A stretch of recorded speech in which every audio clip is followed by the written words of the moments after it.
참으로 하남자였네. 오늘은 진짜 북유럽 신화 그 3번째 시간입니다. 지난 시간에는 세계수 위크즈라실의 모습과 위크즈라실의 뿌리가 뻗은 샘들, 그리고 그 샘 중 미미르의 샘과 오르드의 샘에서 벌어진 일들, 눈을 잃고 룬을 얻은 오딘의 일화까지 보면서 오딘이 기르는 동물까지 함께 알아봤는데, 오늘은 오딘과 관련된 또 다른 북유럽 신화의 신들에 대한 이야기를 해보려고 합니다. 여러분들은 오딘과 관련된 신 하면 어떤 신이 가장 먼저 떠오르나요? 아무래도 마블 영화 토르 시리즈의 영향으로 오딘의 아들들로 알려진 토르와 로키를 가장 먼저 떠올릴 텐데, 사실 토르와 로키는 오딘의 아들이 아니었습니다. 정확하게 말하자면 로키는 오딘의 아들이 아니라 의형제를 맺은 사이고, 토르는 오딘의 아들이긴 하지만 사실 조상이었다는 기록이 있습니다. 아니, 로키는 그렇다 치고 토르가 오딘의 아들이면서 조상이라니 이게 무슨 개족보야? 라고 생각하시는 분들이 많을 텐데, 과연 토르는 도대체 정체가 뭔지 오늘 한번 자세히 알아봅시다. 자, 토르! 우리가 북유럽 신화에서 가장 익숙하게 생각하는 신이죠. 금발에 날개 달린 모자를 쓰고 망치 멸리를 던지며 근육질의 몸매에 조화 끝은 얼굴을 가지고 벼락을 치며 싸우는 천둥의 신. 멋있습니다. 토르는 우리에게 익숙한 만큼 외모가 어느 정도 굳어진 이미지로 다가오는데, 사실 토르의 외모에 대한 내용은 구에다와 신에다 그 어느 곳에도 기록되어 있지 않습니다.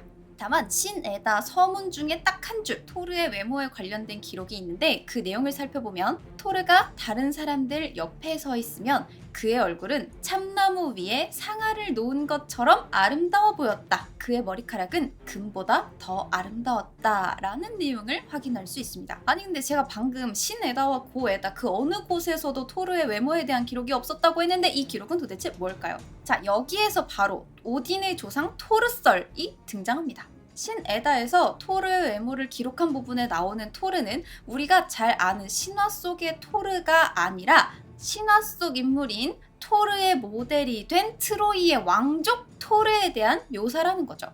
때문에 이 토르에 대한 묘사는 천둥의 신 토르에 대한 묘사가 아니며 왕족인 토르에 대한 묘사라는 거죠. 때문에 당연히 신화 속 토르의 모습이 트로이 왕족 토르의 모습과 같을 거라는 확신은 할 수 없습니다. 물론 신에다에 적혀있는 토르라는 왕족이 천둥의 신 토르의 모델이라면 당연히 천둥의 신 토르 역시 왕족 토르의 특징을 어느 정도 가지고 있을 것 같지만, 방금 읽은 토르의 외모의 묘사 바로 다음에 이어지는 내용을 보면 꼭 그렇지도 않아요.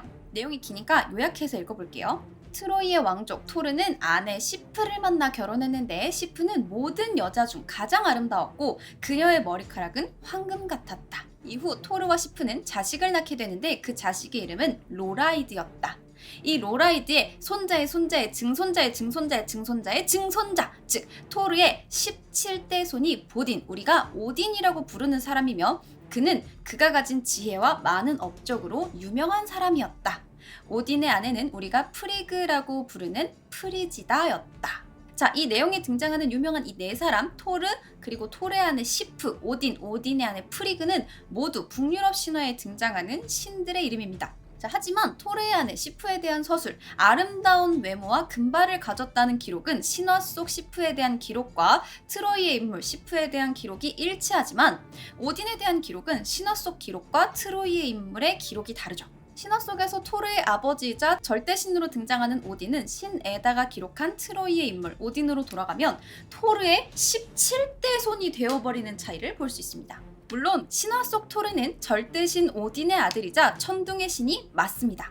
하지만 신에다에 기록된 트로이의 인물 토르가 오딘의 조상이라고 기록된 것 또한 사실이죠. 즉, 신화 속 등장인물과 그 등장인물의 모델이 된 사람의 특징은 완전히 같지 않기 때문에 결국 천둥의 신 토르의 외모에 대한 내용은 알 수 없다. 그럴 수도 아닐 수도 있는 서술이 딱 한 줄 있긴 하지만, 스노리 스트롤로 손의 기독교적 신화 해석에 따라 생겨난 트로이의 인물과의 연관성일 뿐이다 라는 결론을 내릴 수 있죠. 조금 길게 이야기를 하긴 했지만, 아무튼 외모는 알 수 없었지만 그래도 우리에게 익숙한 천둥의 신 토르는 절대신인 아버지 오딘과 대지의 여신 요르드 사이에서 태어납니다. 이 대지의 여신 요르드는 요툰, 즉 거인족이었기 때문에 토르는 신과 거인족의 혼혈로 태어나게 된 거죠. 정확히는 최고 신 오딘 또한 아버지 보르와 거인 베스틀라 사이에서 태어났기 때문에 신 25%, 거인 75%의 혼혈로 태어난 거죠. 하프든 쿼터든 뭐가 중요하겠습니까? 절대신의 아들로 태어난 토르는 그 타이틀이 아깝지 않을 만큼 대단한 힘을 가지고 있었다고 합니다. 그런데 맨날 신이 나올 때마다 전쟁의 신이 울부짖었다, 무적의 칼을 갖고 있어서 싸우면 다 이겼다 라고 설명하면 얼마나 센 건지 감이 안 오죠. 그래서 여러분들에게 이 토르의 엄청난 힘과 관련된 재미있는 에피소드를 하나 소개할까 합니다. 바로 신 에다 귓피의 속임수에 기록되어 있는 이야기인데, 이 내용이 사실 원문이 엄청나게 길어요. 그래서 중요한 부분만 잘라서 이야기를 해볼 겁니다. 그럼에도 불구하고 이야기가 꽤 길 테니 여러분들 팝콘이랑 콜라 챙기고 들어버리슨. 자, 이야기는 강글레리와 3명의 신이 토르의 힘과 모험에 대해 이야기하면서 시작됩니다.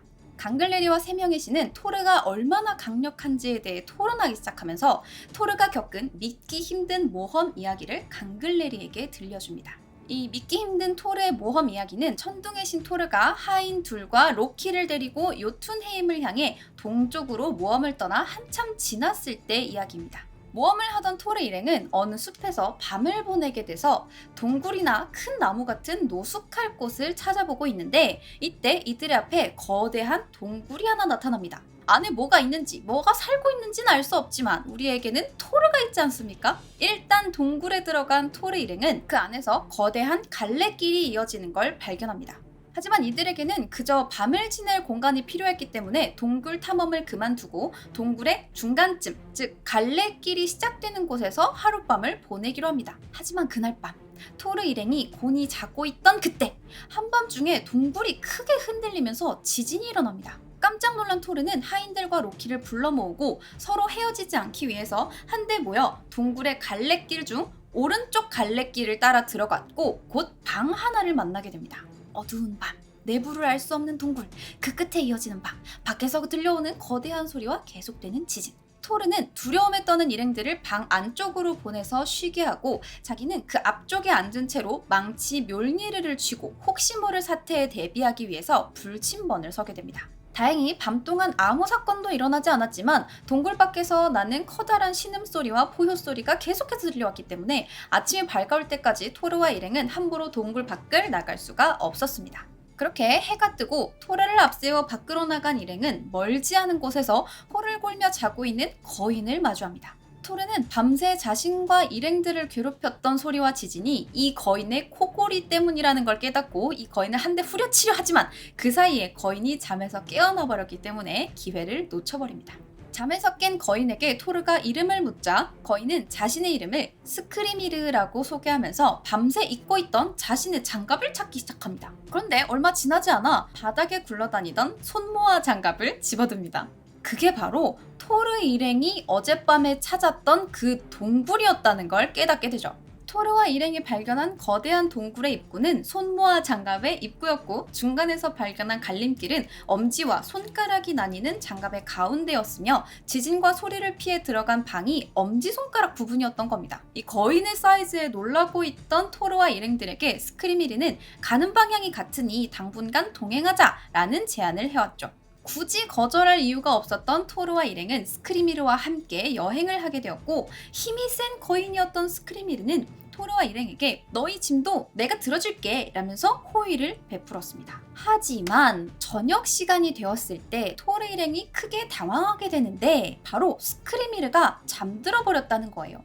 야영지를 찾은 토르 일행이 밥을 해먹고 자려고 했는데 이 짐이 전부 다 스크리미르의 짐 안에 들어가 있잖아요? 장갑이 동굴만한데 짐은 또 얼마나 크겠어요. 그걸 열어주지도 않고 잠들어 버린 거예요. 하지만 토르는 배가 고팠기 때문에 이 스크리미르의 짐을 열어서 일행의 식량 자루를 꺼내려고 했습니다. 하지만 이게 웬걸, 스크리미르의 짐을 묶고 있던 줄이 꼼짝도 하지 않습니다. 지금 배도 고픈데 식량도 되찾을 수 없었던 토르는 슬슬 화가 나기 시작합니다. 이런 걸 행글이라고 하죠. 아까 한번 딱 참았는데 이 거인이 나를 한번 다시 또 매겨?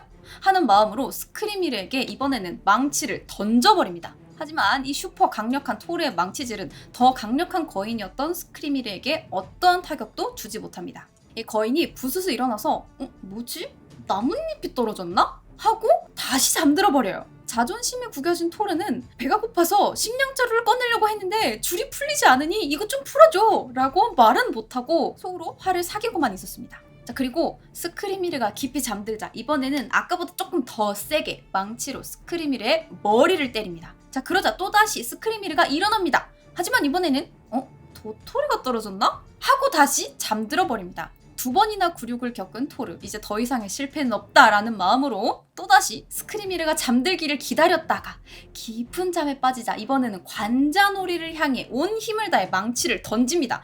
와, 진짜 쪼잔합니다. 그냥 깨있을 때 던지지도 않고 이거 뭐 대놓고 죽이겠다는 거 아니에요? 토르 하남자였네. 살인미수 아닙니까? 꽝 소리가 나면서 망치가 거의 손잡이까지 관자놀이 안으로 들어간 것 같았고 이번에야말로 토르의 승리인 줄 알았지만 스크리미르가 잠에서 깨어나 이야기합니다.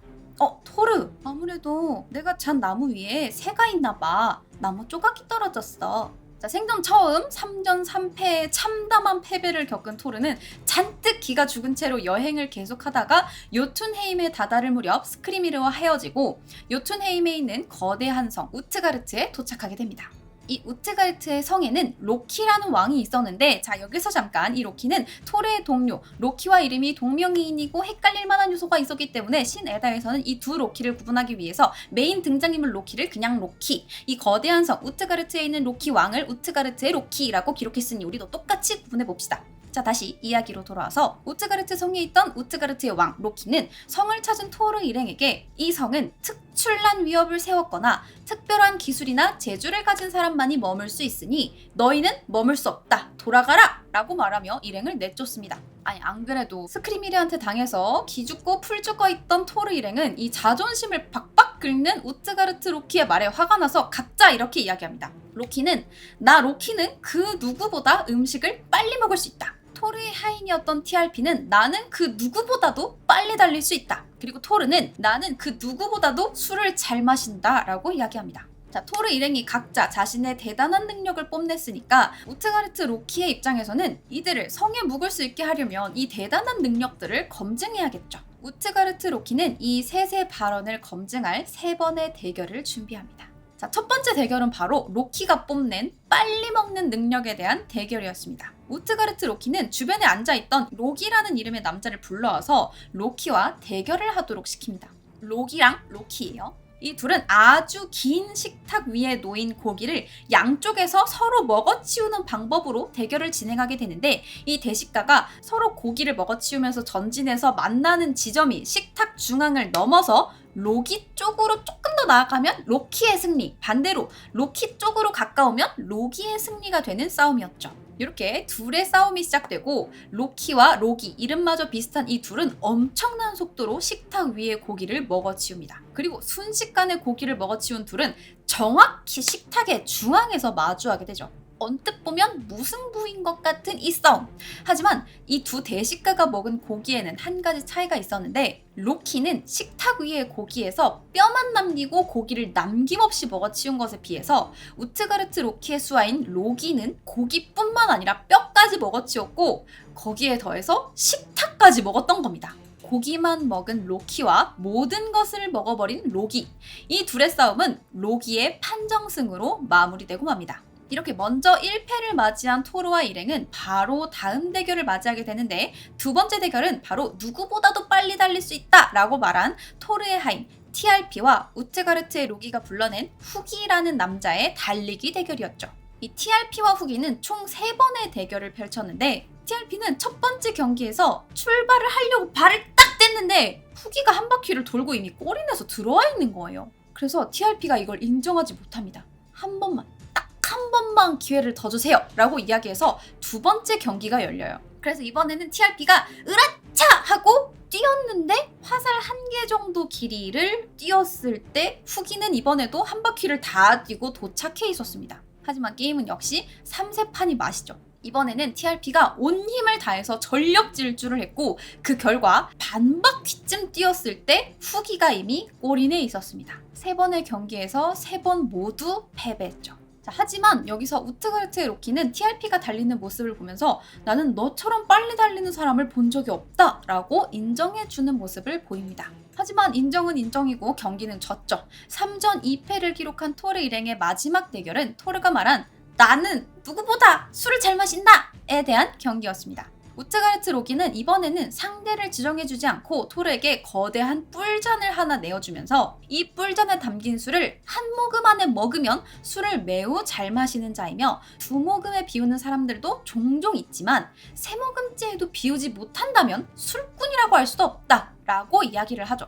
토르는 이 세상 그 누구보다도 술을 잘 마신다고 이야기했기 때문에 이상적으로는 한 모금 만에 뿔잔을 다 비워야 했고 아무리 못 마시더라도 세 모금 안에는 다 마셔야 했습니다. 토르는 우트가르트의 로키가 전해준 뿔잔을 한 모금을 마시고 딱 내려놨는데 이 술이 줄어든 건가 안 줄어든 건가 싶을 정도로 차이가 없어 보였습니다. 이 모습을 본 우트가르트의 로키는 빈정거리면서 엄청 취할 것처럼 마시더니 요만큼 마시고 취했겠어? 한 번 더 마시면 다 비울 수 있으려나? 라면서 빈정거립니다. 토르는 자존심이 상했지만 일단 한 번 더 마셔봅니다. 하지만 이번에도 뿔잔을 다 비울 순 없었고 오히려 첫 번째보다도 덜 줄어든 것 같았죠. 우트가르트의 로키는 토르를 또 한 번 놀려먹습니다. 약간 드라마틱하게 세 번째 다 마시려고 그러는 거구나. 에이, 근데 만약에 여기서 한 번만 더 마셨는데 다 못 마시면 너는 위대한 업적을 세웠다고 할 수 없겠지? 라고 이야기를 해요. 자, 이제 마지막입니다. 이번에는 온 힘을 다한 덕분인지 뿔잔의 술이 눈에 띄게 줄어든 걸 확인할 수 있었지만 역시 이번에도 뿔잔을 다 비워낼 수는 없었습니다. 게임은 토르 일행의 완패였죠. 우트가르트의 로키는 더 이상 성에 머물 자격이 없어진 일행들에게 이렇게 이야기합니다. 자네들의 능력이 내가 생각했던 것만큼 대단하진 않네. 그래도 혹시 다른 게임 좀 더 해볼래? 기회를 준다는데 마다할 이유가 없죠. 토르는 두 번의 게임을 더 진행합니다. 첫 번째는 우트가르트 로키의 고양이를 들어올리는 일, 그리고 두 번째는 우트가르트 로키의 유머와 씨름을 하는 것이었습니다. 아니, 아무리 못해도 고양이 정도는 들 수 있어야 되지 않겠어요? 아무리 못해도 늙은 유모 정도는 씨름으로 이길 수 있지 않겠어요? 두 번 모두 대결을 하지만 이번에도 역시 토르의 참패로 끝이 납니다. 토르는 고작 고양이의 한 발 정도밖에 들어올리지 못했고 늙은 유모와 한 씨름에서도 온 힘을 다했지만 오히려 자신이 한쪽 무릎을 꿇고 말죠. 총 5번의 대결과 5번의 참패. 당장 성에서 쫓겨나도 이상하지 않을 경기였지만 왜인지 우트가르트의 로키는 토르와 일행을 성에서 하룻밤 머물게 해주면서 나름 정성을 다해 손님 대접을 해줍니다. 그리고 다음날 토르와 일행이 굴욕적인 패배를 기록하고 다시 여행길에 나서게 되는데 이때 이들을 배웅하러 나온 우트가르트의 로키가 숨겨왔던 나의 비밀을 하나 이야기해줍니다. 갑자기 무슨 비밀이 있답니다. 사실 이 이야기가 조금 이상하게 들렸을 수도 있어요. 분명 시작은 토르의 엄청난 힘을 보여주는 이야기다 라고 시작했는데 이 이야기 내내 토르는 계속해서 졌죠. 하지만 여기서 우트가르트 로키 왕이 숨겨왔던 비밀을 듣고 나면 토르가 얼마나 강력한 신이었는지 이해하게 될 거예요. 우트가르트 로키는 토르 일행에게 이렇게 이야기합니다. 사실 너희가 숲에서 만난 거인 스크리미르는 바로 나였다. 식량 주머니는 단순히 끈으로만 묶어둔 게 아닌 쇠끈으로 묶어서 쉽게 풀 수 없게 했고 토르가 화가 나서 스크리미르에게 3번의 망치질을 했을 때 사실 토르가 때린 건 스크리미르이자 우트가르트 로키 자신의 몸이 아닌 성 근처에 있던 산이었다. 마법으로 스크리미르처럼 보이게 한 그 산은 토르의 3번의 망치질을 맞고 거대한 골짜기가 3개나 생겨버렸다. 로키와 먹기 대결을 했던 로기는 사실 모든 것을 태워버리는 불이었으며 TRP와 대결을 했던 후기는 생각이었다. 토르가 마셨던 뿔잔의 술은 바다와 연결되어 있었는데 사실 3번째 모금 때 바다가 생각보다 많이 줄어들어서 밀물과 썰물이 생겨버렸다. 또한 추가 대결에서 토르가 다리 한 짝을 들어 올렸던 것은 사실 고양이가 아니라 세계를 감싸고 있는 거대한 뱀 요르문간드의 몸통이었고 토르와 씨름을 한 우트가르트 로키의 늙은 유모는 바로 세월이었다. 세월에 맞서 겨우 한쪽 무릎만 꿇은 것은 정말 대단한 싸움이었다 라고 이야기합니다. 이 사실을 안 토르는 화가 나서 우트가르트 로키를 다시 한번 때리려고 했지만 우트가르트 로키는 당신은 물론 엄청나게 강력하고 위대한 신이지만 나를 완전히 이길 수는 없으니 다시는 나와 싸우려고 하지 말라! 라고 하고는 성과 함께 신기루처럼 사라져버렸다고 합니다. 자, 이렇게 토르의 요툰헤임 모험은 여기에서 일단락됩니다.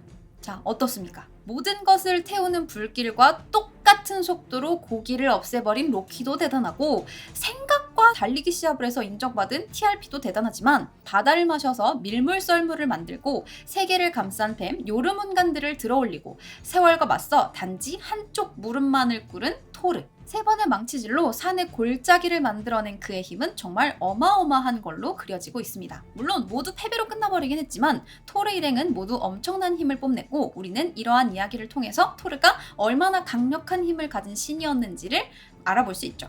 그리고 TRP와 달리기 시합을 했던 후기의 이름이 지난 이야기에서 다룬 오딘의 까마귀 중 하나인 후긴, 즉 생각이라는 이름을 가진 새와 비슷하다는 것도 재미있는 포인트입니다. 자, 어쨌든 이렇게 강력한 힘을 가진 신 토르의 상징이라면 당연히 그의 망치 묠니르겠죠. 토르의 힘을 전부 발휘할 수 있는 궁극의 무기이자 짧은 손잡이에 거대한 쇳덩이를 가진 이름의 뜻부터 파괴하는 것인 그 망치 묠니르.